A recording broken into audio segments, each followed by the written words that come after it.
వానికి వారిజ సంభవురానికి రసవత్ కవితల రానికి వీణాపానికి జ్ఞానప్రద గీవానికి భారతికి నాదు వందన సుమముల్. సరస్వతి మాత నమస్కరించుకుంటూ ముఖ్యంగా చెప్పడం మర్చిపోతాను. ఈరోజు ఇంతమంది ఒక పుస్తకావిష్కరణ కార్యక్రమం జరుగుతుందంటే వచ్చారు, చాలా సంతోషం. చాలా ఎక్కువ మంది వచ్చారని అంటున్నారు కదా. ఇది నాకు సంబంధించినదో నేను అభిమానించే కవిత్వానికి సంబంధించిందో కాదు, అక్షరాల 100కి 100 రూపాయలు. అది సీతారామరాజు అనే పేరు వింటే ఇప్పటికీ పులకించని తెలుగు హృదయం ఉండదు. వెళ్దాం, ఆయనకు నమస్కారం పెట్టుకుందాం, చూద్దాం అనేటువంటి భావన ఆయన అనిపించాడు తప్ప ఇంకొకటి కాదు. అలాంటి సీతారామరాజుకు జీవితాంతం అదొక నా మధుర స్వప్నం చెప్పారు కదా, జీవితాంతం ఆయన రుణపడి ఉంటాం, మనమంతా రుణపడి ఉంటాం. ఈ సందర్భంగా ఒక 5 నిమిషాల పాటు మాత్రం కొన్ని విషయాలు.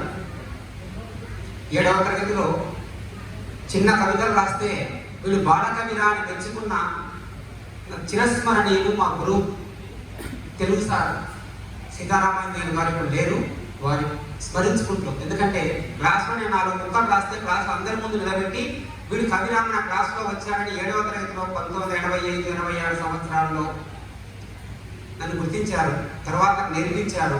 ఇంటర్మీడియట్కి వచ్చేసరికి సులక్షణ సారం లాంటి పుస్తకాలను హై స్కూల్ వదిలిపెట్టినా నాకు పంపించి నువ్వు చదువురా అని చెప్పి పద్య విద్య మీద కొంచెం మక్కువ నేర్పించినటువంటి వ్యక్తి మా తెలుగు సార్.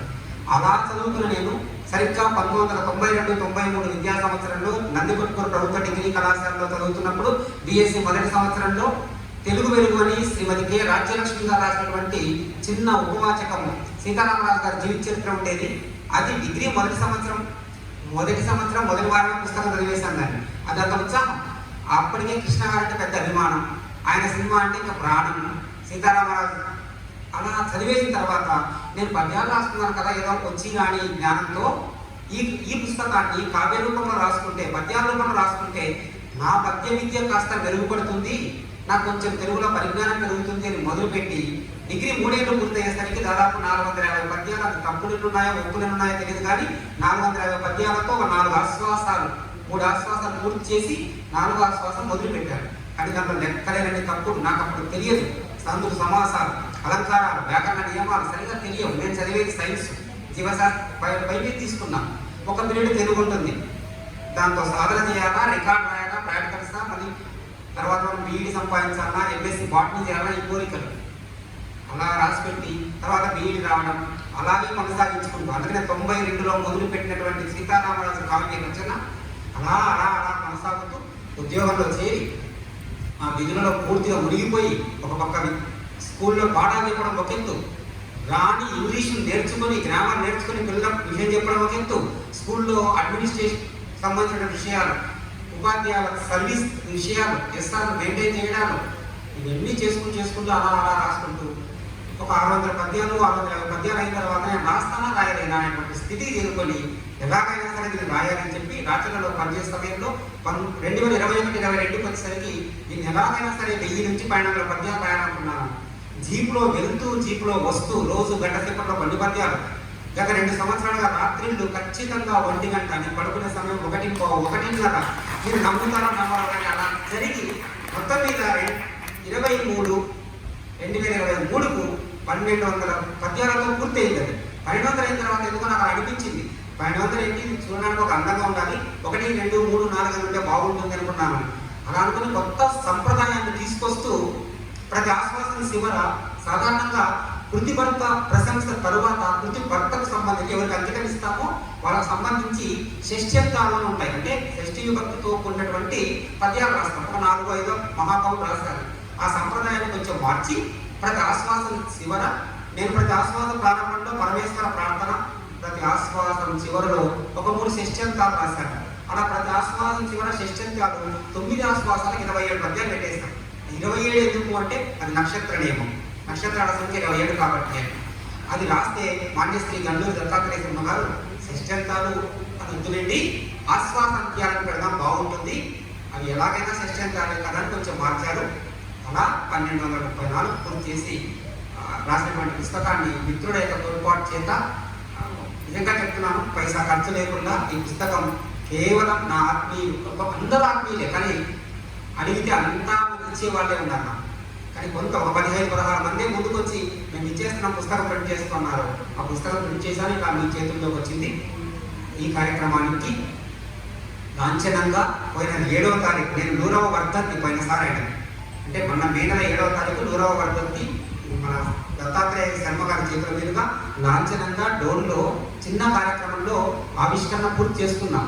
అప్పుడు ఎలక్షన్ కోడ్ మనకు ఉన్నది, ఎండలు ఎక్కువ ఉన్నాయి, ఎవరు రాలేదని అక్కడ జరిపేస్తున్నాను 1 గంట కార్యక్రమం. తర్వాత మనకు ఉమ్మడి జిల్లా, మనం ఎంత విడిపోయినా ఉమ్మడి జిల్లా ఈ కర్నూలులో ఇక్కడ ఉండాలనే ఉద్దేశంతో పెద్దవాళ్ళ ముందు ఆవిష్కరించాలి, ఖచ్చితంగా జయంతికి ఆవిష్కరించాలని పెట్టుకొని నిర్వహించే ప్రయత్నం చేశాం. అదే సమయంలో మాకు 4 గంటల పాటు సహాధ్యాయిగా ఉన్నటువంటి కలెక్టర్ గారు వచ్చారు.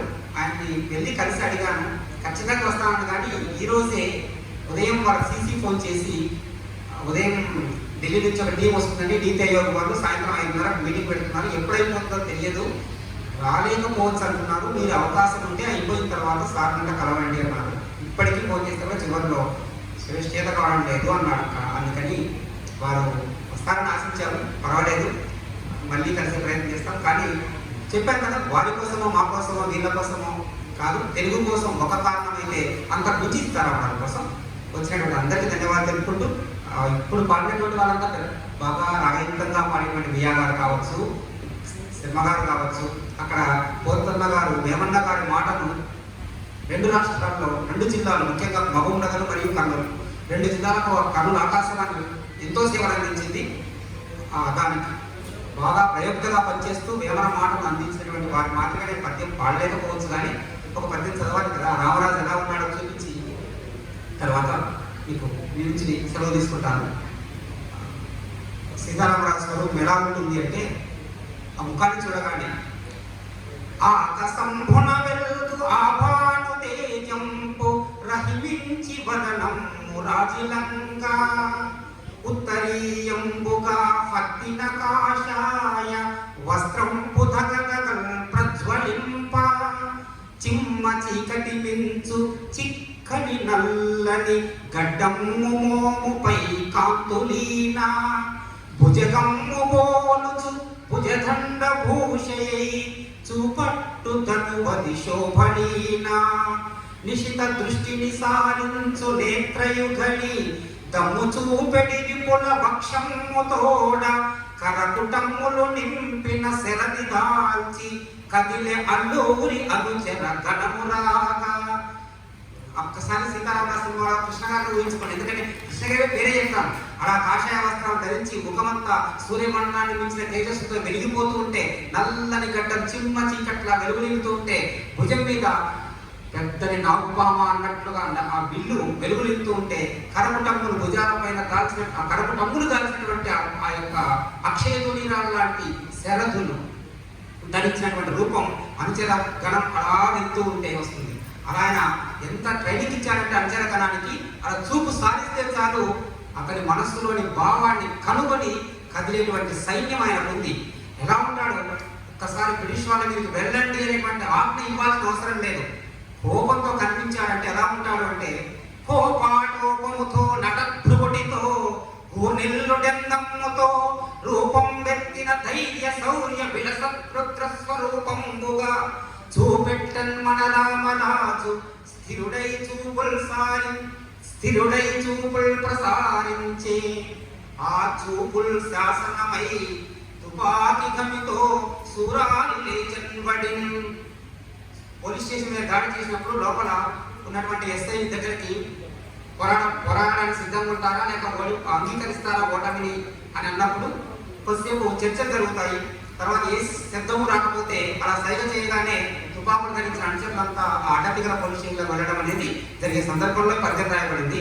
ఎందుకు సీతారామరాజు అంత గొప్పగా చెప్పుకోవాలంటే, నాకు తెలిసి మన భారతదేశ చరిత్రలోనే కాదు, ప్రపంచ చరిత్రలో కూడా నేను ఈ సమయానికి ఈ రోజున ఇన్ని గంటలకు మీ పోలీస్ స్టేషన్ మీద దాడి చేస్తాను, ధైర్యం ఉంటే కాచుకోండి అని ముందుగానే వర్తమానం మిరపకాయ టపాల ద్వారా పంపి సరిగ్గా ఆ సమయానికి వచ్చి మాట నిలుపుకున్నటువంటి గొప్ప సూరాగ్రేసరుడు తెలుగు వారి ఆత్మ గౌరవానికి శౌర్య ప్రతాపాలకు ప్రతీకగా నిలిచిన వాడు.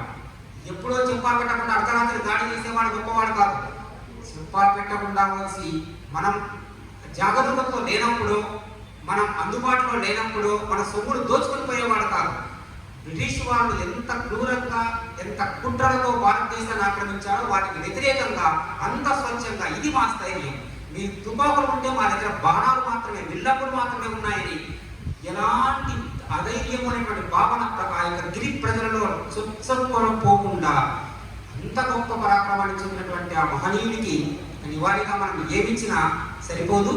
ఎందుకంటే మొన్ననే ఒక రాజ్యపాలన వారు ఒక చిన్న మాట నాకు సందేశం పంపారు.